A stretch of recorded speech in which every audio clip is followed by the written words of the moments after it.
Catherine Swift is the president of the Coalition of Concerned Manufacturers and Businesses in Canada. And she joins me right now because she's taking issue with something the UN is trying to do. Years ago, that was sacrosanct. You couldn't do that. You couldn't criticize the UN. But now, she's a bold woman and she joins me. Tell me, what are they doing that you don't like? Not all the things, Quite but one a lot. of them. We only got 3 minutes.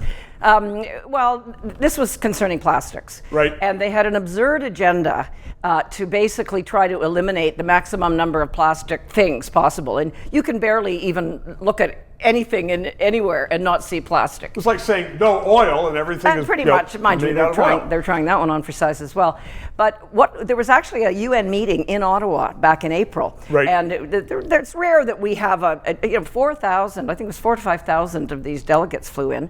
One of my colleagues happened to be attending all the sessions there, and he said he'd never seen so many communists in one place. So that was kind of interesting. That's saying something for Ottawa. Well, it is saying something for Ottawa, but it was such a.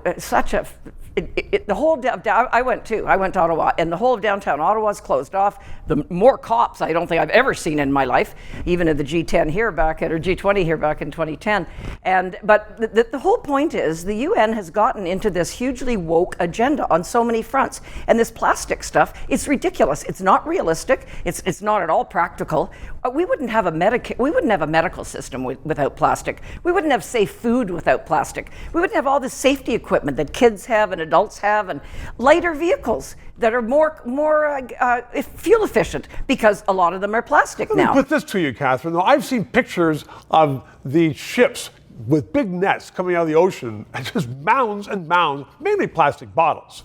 Well, the interesting thing is 80% of the plastic in the oceans are fishing nets. If we could get the fishermen to stop dumping their nets once they're terrible. That's a horrible thing. And yet this banning plastic forks or some type of medical device you've got inside your body, like a stent or those kinds of things. Right. There is no other material that can do that as cost effectively, as lightweight, and as sanitary. So the coalition wants to support the manufacture and use of plastics. Absolutely. But you're not being antediluvian. Oh no, of course not. It's so much of it is knee-jerk and not even relevant.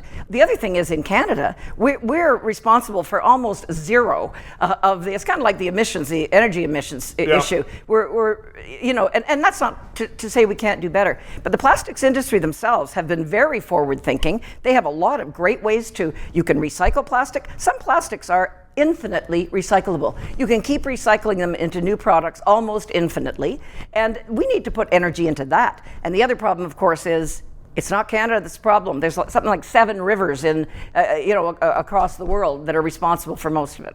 Okay, Catherine Swift, 3 minutes, as always. Terrific, thank you.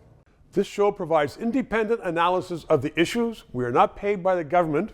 And as I am finding, so much business in Canada relies upon various governments that they don't want to sponsor or advertise on a show which may become controversial, which talks about liberty, freedoms, sometimes criticizes government. I've had guests on that support the government. But people are saying, you know what? We don't want to bite the hand that feeds us, i.e. government, which is why I hope you'll subscribe and contribute to keep this show on the air.